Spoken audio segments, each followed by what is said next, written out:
Ladies and gentlemen, welcome back to Pan-Africanism Reawakening. From me to all of you across the world, I want to wish you a happy new year 2025. I can't believe we are already in 2025. As you all know, Pan-Africanism Reawakening brings you the best and latest juicy news that is happening within the African continent on African geopolitics. And we all know the continent has been on fire in the last 2 weeks and in the last couple of days, especially in the Sahel states. So today, ladies and gentlemen, it's going to be very informative. And I urge you to sit tight, take your popcorn, whatever you want to use to relax to watch this video, because I'm bringing you the latest and what is happening in the continent. Dear viewers, for centuries, Africa's destiny was written by foreign hands.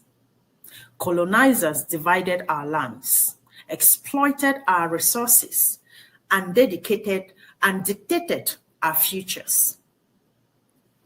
The flags of independence rose, but the shadows of their control remain. A new form of bondage that was called, and that we know and call it the Neocolonialism. Today's video is exceptionally wonderful, and I really wish that you will stay back and watch to the end. Today, something unprecedented is happening, and I hope you know what is happening, or if you don't know, then stay tuned and listen to what is happening. The foundations of French dominance in its African colonies are trembling. Oh, yes, that's true. Nation after nation has risen, demanding sovereignty, evicting French forces, and reclaiming their dignity. Isn't this wonderful? But we must ask ourselves this question: what has sparked this great awakening?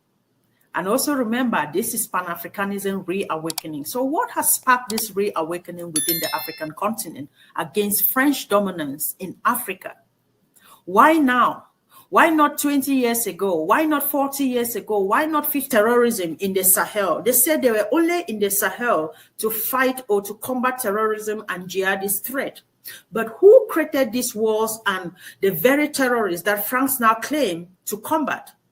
Who unleashed the chaos that ravaged these nations? Who? These are the questions African youths are asking, and we want answers. In the heart of Africa, the winds of change have always blown, fierce and unrelenting. From the dawn of colonial rule, when foreign powers carved up our lands and claimed our future, to the bold cries of independence that echoed across the continent in the mid-1920th centuries. Our fathers and our mothers fought, bled, and dreamt of a day when Africa would stand tall, unshackled by the chains of imperialism. But true freedom, did it ever come to Africa? Did true freedom ever come to Africa? These are some of the questions we are asking ourselves. The young people of Africa, they are asking themselves, did true freedom ever actually come to Africa? As the colonial flags lowered and new banners rose, something darker lingered in the shadows. Yeah. When they said colonial masters or colonial rule should end in Africa, or that colonial masters should prepare their colonies for independence, something darker than the scramble for Africa was lingering in the shadows. And that is neocolonialism. An invisible hand gripping our economies, our politics, and our destinies. And at the center of this manipulation, one name remains tall.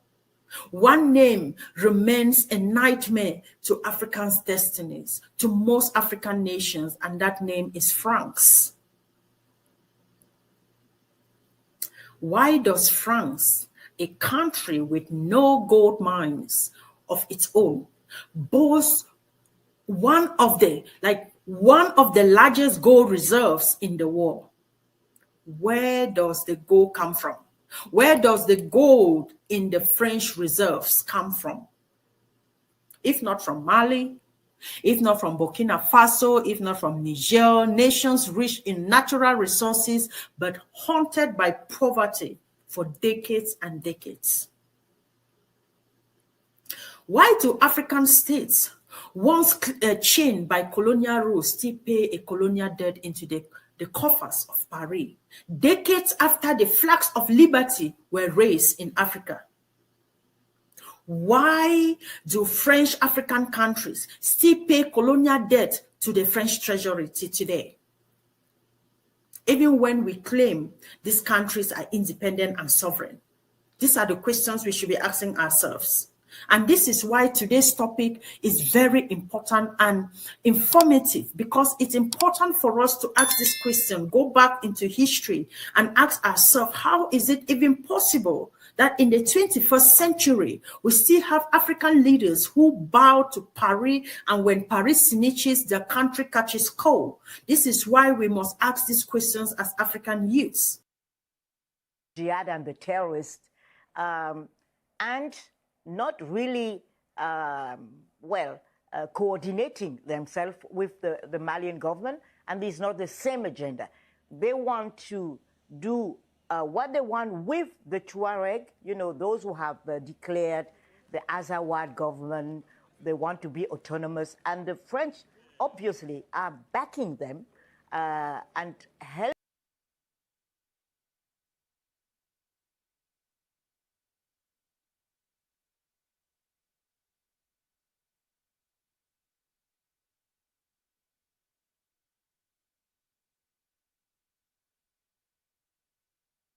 Ladies and gentlemen, is this dominance maintained by coincidence or by careful design? Because we must ask ourselves, why for decades? Why is it that for decades, no nation was bold enough to sever ties with France?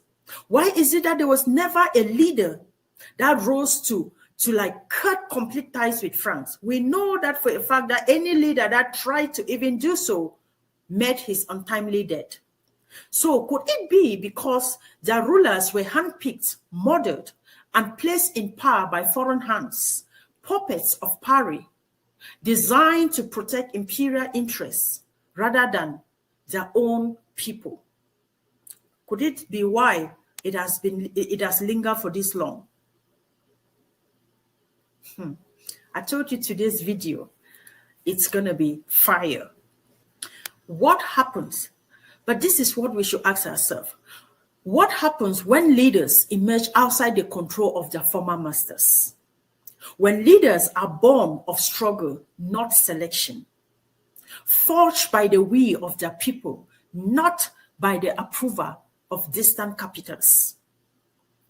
French President Emmanuel Macron recently claimed that France's presence in the Sahel was driven by a mission to fight terrorism and jihadist threat. But who indeed created these wars and the very terrorists that France now claims to combat?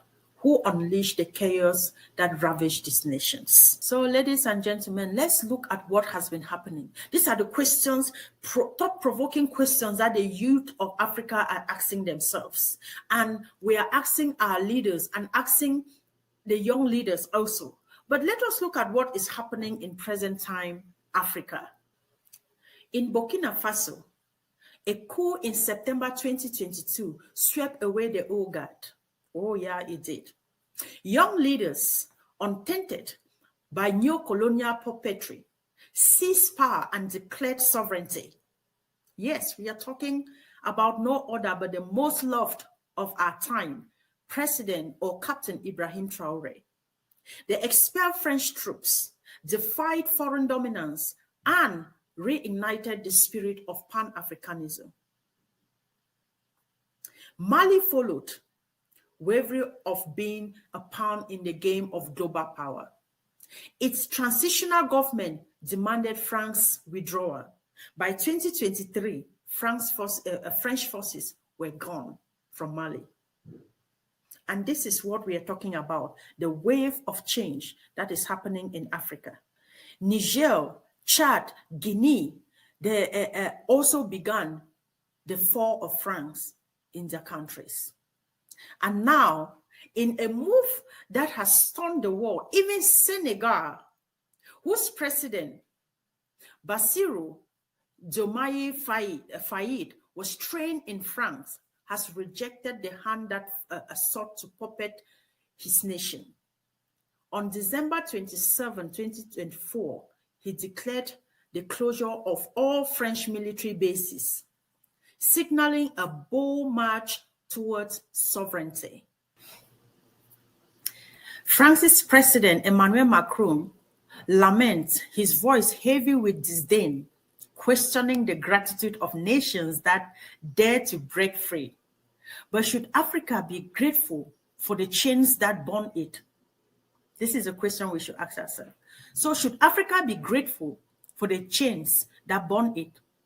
Should we thank the hands that exploited our lands while building riches in Europe? And yet, a more pressing question remains.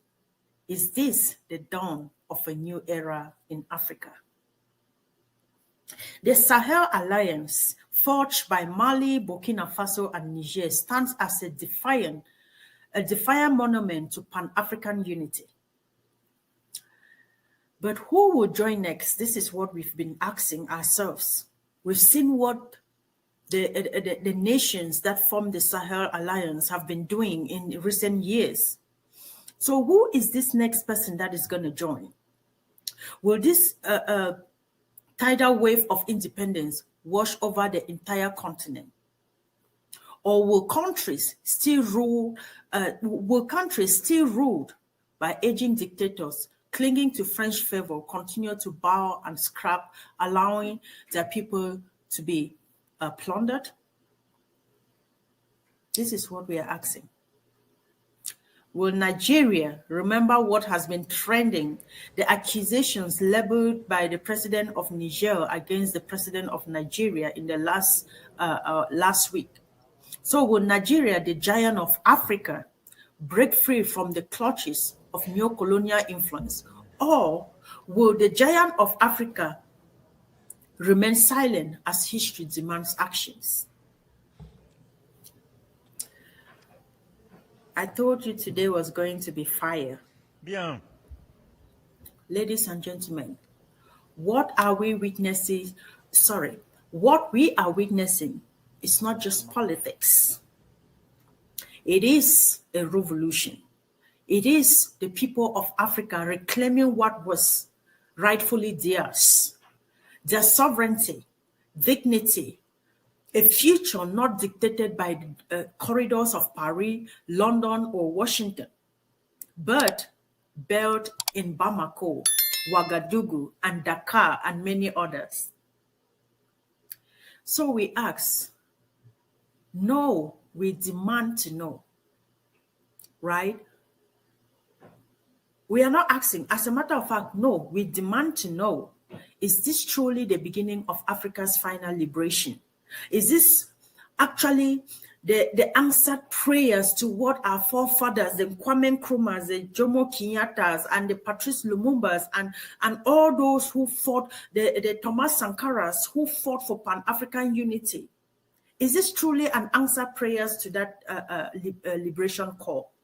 We know what these our forefathers stood for.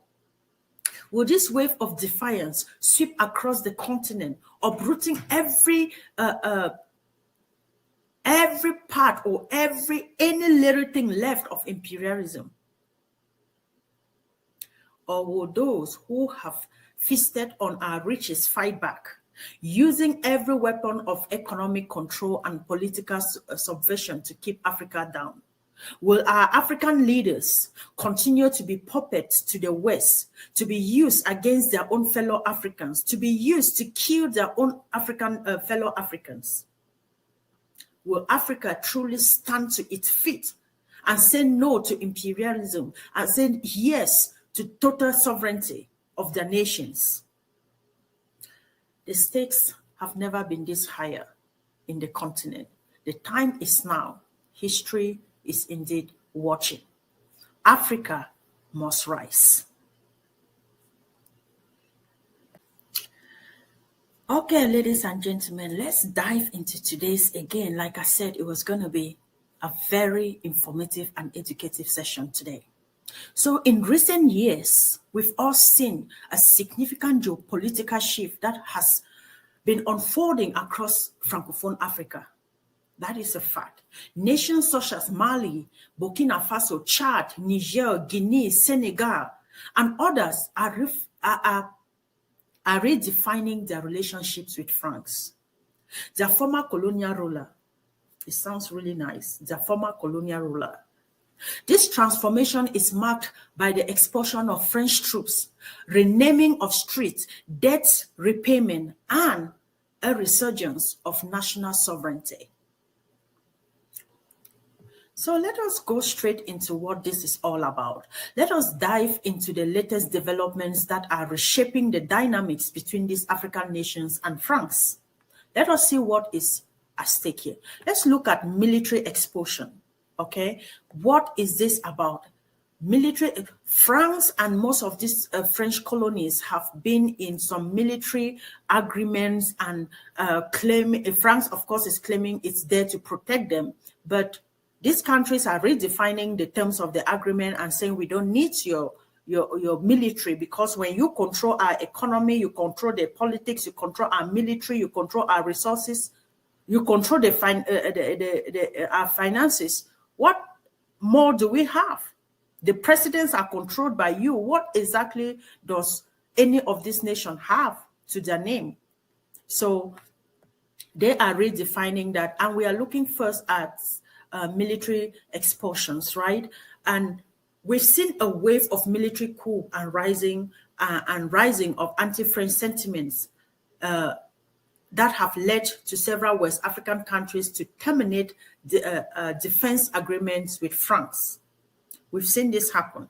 Most of these countries have terminated their defense agreement with France. We've seen Niger done it, Burkina Faso, in Mali in 2022, following a military coup. Mali's transitional government demanded the withdrawal of French forces. That was done. So by early 2023, French troops had completely exited the country. Burkina Faso, after a coup in September 2022, Burkina Faso's new leader, the most loved of our time, emphasized, that is Captain Ibrahim Traoré, emphasized national sovereignty, leading to the termination of its military accord with France in January 2023. French special forces departed the country by February 2023. This is awesome. And this is the trend that we are looking at in Africa. And when it comes to Niger, in July 2024, a military coup in Niger resulted in the suspension of French military operations in Niger. So by late 2024, France began withdrawing its troops from the country. That is awesome. So we are looking at very new countries that are taking the same trend. And Chad is one of those countries.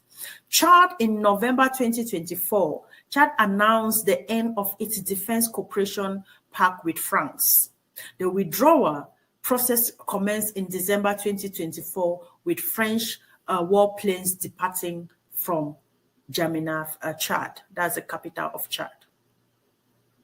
Again, Ivory Coast or Côte d'Ivoire, in December 2024, the president, Alassane Ouattara, declared that French troops would begin withdrawing from Ivory Coast or in Côte d'Ivoire in January 2025, transferring control of military bases to Ivorian forces. Ooh, this is great. This is absolutely awesome.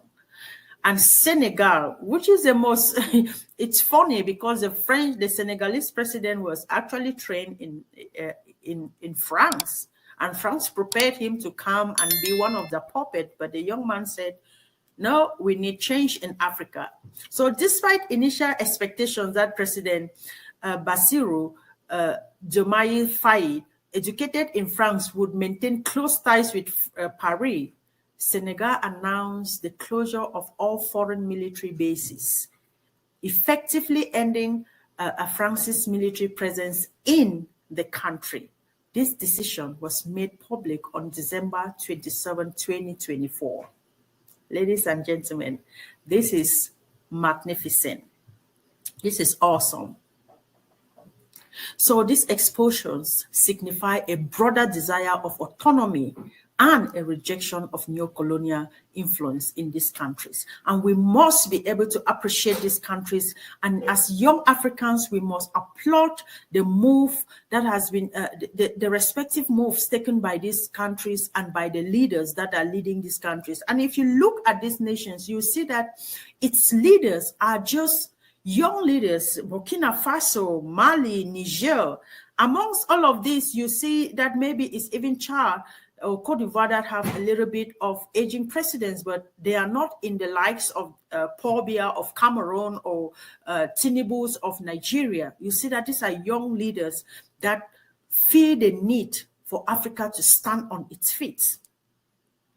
So the growing presence of alternative partners such as Russia and China is reshaping the geopolitical landscape in Africa, and we are looking forward to making sure that France does not have a place in Africa any longer. So, ladies and gentlemen, beyond military matters, African nations are reclaiming their cultural and historical identity. So, in July 2022, Mali adopted a new constitution that removed French as an official language, emphasizing indigenous languages to strengthen national identity. This is awesome. This is actually awesome. In Burkina Faso, in October 2023, Burkina Faso renamed Boulevard Charles de Gaulle in Ouagadougou to Boulevard Thomas Sankara. Ooh, this sounds wonderful. Thomas Sankara, honoring the country's former president and distancing from colonial legacies. Wow, this is awesome. Let's look at what Senegal has been doing. Senegal, the president of Senegal, Faye, had launched an initiative to replace colonial-era streets names with those of national figures, promoting Senegalese heritage and identity. This is awesome. This is just what Africa needs. How is it possible that in Burkina Faso we are having a street of Charles de Gaulle, the president of France, instead of the president of Burkina Faso? We are having banks named after the French president or after places in France, whereas they have country names of their own significant figures, people who fought for their independence, people who started the building of their nation. They've not honored those with giving them banks names and street names and all of that, boulevards. They're giving it to French leaders who are not even in power anymore. So we see this trend and it's amazing.